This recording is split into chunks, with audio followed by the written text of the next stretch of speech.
Dhallywood Tollywood ছাড়িয়ে এবার Hollywood সিনেমায় নাম লেখাতে চলেছেন দেশের মেগাস্টার শাকিব খান। জানা গেছে ক্রাইম থ্রিলার ধর্মী হলিউডের একটি সিনেমার প্রধান চরিত্রে অভিনয় করবেন তিনি। এই সিনেমায় অভিনয়ের মাধ্যমে হলিউড রঙ্গমঞ্চে অভিষেক হতে চলেছে ঢালিউড কিং খ্যাত এই অভিনেতার। দেশের সংবাদ মাধ্যমকে এ তথ্য নিশ্চিত করেছেন বাংলাদেশি বংশোদ্ভূত মার্কিন নির্মাতা আসিফ আকবর।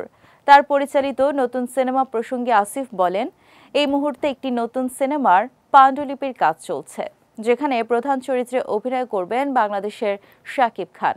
মার্কিন এই নির্মাতা আরও বলেন, সিনেমায় দুটি নায়িকা চরিত্র রয়েছে, যার একটিতে বাংলাদেশের একজন অভিনেত্রী এবং অন্যটিতে হলিউডের একজন অভিনেত্রী অভিনয় করবেন। পাশাপাশি এই সিনেমায় খলনায়ক হিসেবে দেখা যাবে হলিউডের জনপ্রিয় এক তারকাকে।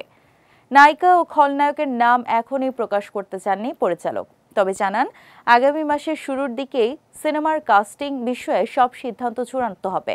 সব ঠিক থাকলে 2026 সালে বিশ্বব্যাপী মুক্তি পাবে শাকিব খান আসিফ আকবরের প্রথম এই হলিউড সিনেমাটি। এর আগে Astro, Boneyard, Smoke Field Lux, the কমান্ডোর মতো সিনেমা নির্মাণ করেছেন আসিফ আকবর। এছাড়াও বাংলাদেশ যুক্তরাষ্ট্রের যৌথ প্রযোজনায় জনপ্রিয় স্পাই থ্রিলার মাসুদ রানা অবলম্বনে MR9 সহ জনপ্রিয় অনেক সিনেমাও নির্মাণ হয়েছে তার হাতে। এবার দেশের এই সুপারস্টারকে নিয়ে কতটা খেল দেখাতে পারবে নির্মাতা, সেটাই দেখার অপেক্ষায় দর্শক।